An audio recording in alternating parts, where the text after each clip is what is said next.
Hello and welcome to Coda Guitar Special on Seasick Steve. This is how to play the Dog House Boogie, classic from about 12 years ago. So he famously plays a 3-string red Transwonder guitar. We don't have the original here, but we do have a red 3-string guitar, so it's the best we're going to do. Now, a couple of other videos which you might want to check out first. One talking about how to use slide, how to play slide guitar effectively. Another one how to sort of finger pick, play fingerstyle effectively when you're playing blues and such like. So check those out on our channel if you haven't done. Otherwise, off we go. So 3 strings, we've got to take 3 off a normal guitar basically. So I've got rid of string 6, which is normally the low E. I've kept the string 5, which is normally an A, but it's tuned down to a G. I've got rid of string 4, which is normally the D. I've kept string 3, which is a G, so we've kept that the same tuning. Kept string 2, which is a B. That's the same tuning as well, and I've got rid of string 1, which is normally the top E. So we're left with string low G, high G, and then a high B above that. Okay. So playing slide guitar, again, is covered more extensively in the other video on playing slide guitar, but you want a reasonably high action, so you want to try and adapt your guitar slightly if your strings are too close to the frets, because you end up getting that steppy sound. You want to just be gliding across the strings, not actually going all the way down, pressing the slide onto the strings. So I've got a brass slide here. I think it's the same as what he normally uses. You can get glass ones, you can get normal metal ones, just whatever's your preference really. But he uses the slide on his ring finger, so it's what we're doing here. And it's quite very effective, but also simple song. There's like 3 main sections to it. So the first one, what we're going to do is we're just going to get a thumb going on the beat, so it's where you'd normally tap your foot. So like 1, 2, 3, 4, and then in between my index finger is going to be just playing the other G. So there's 2 G's going on there. Now the whole rhythmical feel of this song of his has a shuffle, a blues shuffle, which means it's a slightly uneven sound. Quite a lot of his other songs are actually straight, really sort of driving, but this one's got a little bit more of a blues shuffle to it. So it means that you've got a long thumb and a short finger before coming back with a thumb. So it's like long, short, long, short, long, short, long, short. So if you're either finger picking like that, or later on when he's strumming, it's got that same long, short, long, short. So basically everything you do needs to fall within that groove, that feel, for it to sound authentically like the song. So we've got thumb on the beat. So I'm doing a little bit of palm muting. Again, the other video explains that a bit more. In between with my fingers, so that's not muted. And then we can do a little bassy slide riff, which is going from 2 to 3. That's on the low G. So fairly simple. I'm not really. It sounds fine if you use all the strings, but I'm really just focusing on the low one, and I'm only doing that little riff just on the low G. So it's like 1, 2, 3, 1, 2, 3, and after that you've reached fret 3, you can kind of jump off it. If you're palm muting, you kind of control, you don't hear the sort of slightly messy sound in the same way, so you can jump off it, and then you can play the open G with your finger afterwards. So he's got like a little sort of turnaround which goes with his vocals, which is fret 5, 7. I'm on all of the strings there with the slide.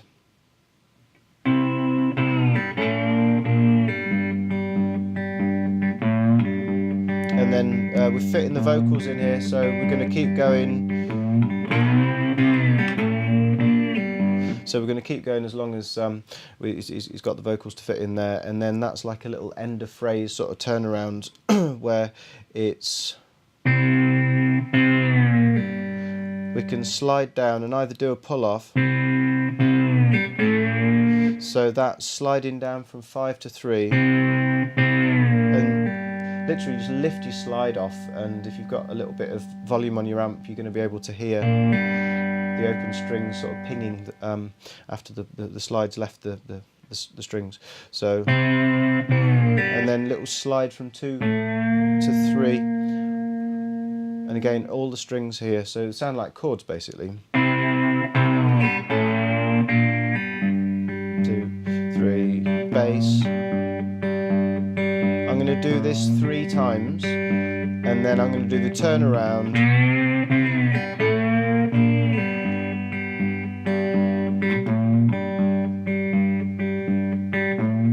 Okay, so I'm going to do the turnaround again.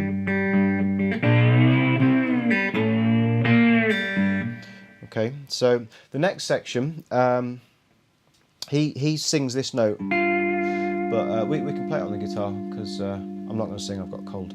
But we can play that, it sounds quite nice. So that is fret 10, and again I'm trying to focus on the G note. You can play the top 2 strings. I'm definitely not covering 3 strings with the slide though. I'm just leaving this one ringing through. So I'm trying to focus on fret 10 just on the G. It's okay if you do that, but 2, 3, 4. 2,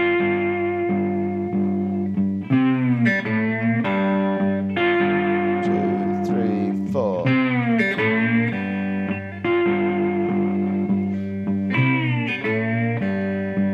Turn around. So part of that riff, you're playing the same notes as you're playing in the turnaround, so in order to get it to sound correct, we've got to change the rhythm a little bit. So 2, 3, 4, boom, kind of jumps in a little bit early there. 1, 2, 3, 4. Now we're definitely doing a pull off there from 5 down to 3. And then a nice slow slide up and then hit the open strings. That's a slow slide from 2 to 3. So we've got 5 down to 3, pull off, slide, and I'm focusing mostly on these 2 G strings here. Sounds fine if you use the high B as well. 2, 3, 4. 2, 3, 4. There's just the G. Here's the G again. So you do that 3 times, turn around. So it sort of ends each of the phrases with that. It's quite an effective way to just draw a line under what you've been doing. And then the next part, he starts strumming, so he really sort of cranks it up. Obviously, we're with distortion, you get a nice big wall of guitar sound there. So that's a nice elbow flick, nice sort of relaxed flick of the wrist. It's like you're sort of flicking water off your fingers. Don't be tense, be nice and relaxed. So you go in 1, 2, 3. Then what he does is goes up to fret 12 and then sort of slides up from 2 to 3 as a nice bassy. I'm always doing a downstroke there, and then like an upstroke afterwards.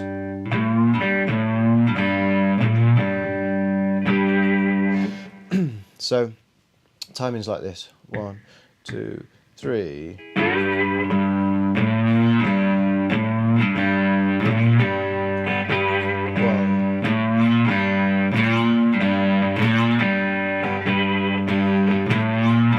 Again 3 times,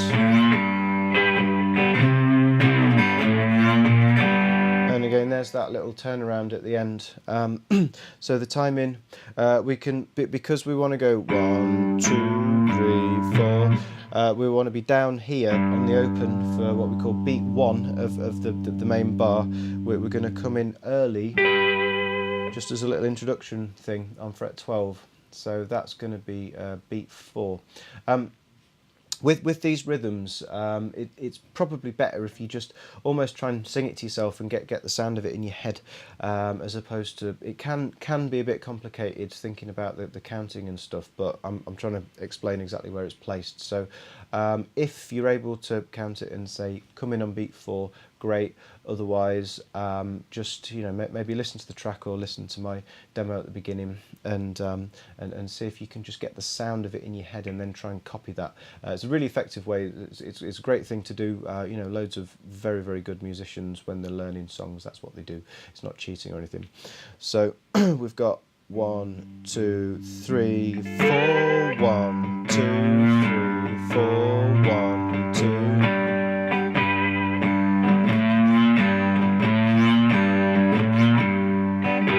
3 times, and then turn around. Okay, so they're the main elements to the tune. Obviously, crank it up a bit, sounds more effective. And here's the verse part. I'll just go around this again. So when go around everything on your own, and then if you want to have a little play along with this, when you've basically learnt all the parts. So 1, bit slower. 1, 2, 3, 4. Okay, bass.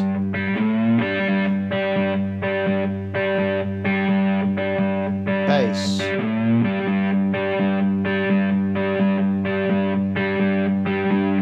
Turn around. Bass more regularly. 1, 2, 3. 2.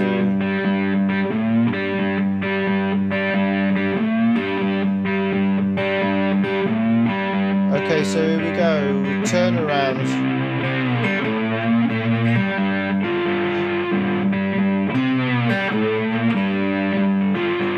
Next section.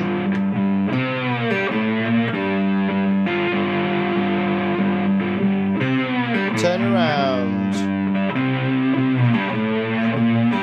It's getting a bit louder now, so we're strumming. I count you in. Here we go. 1, 2, 3.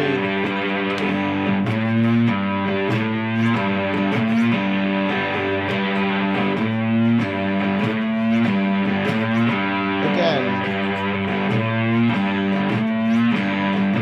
Turn around.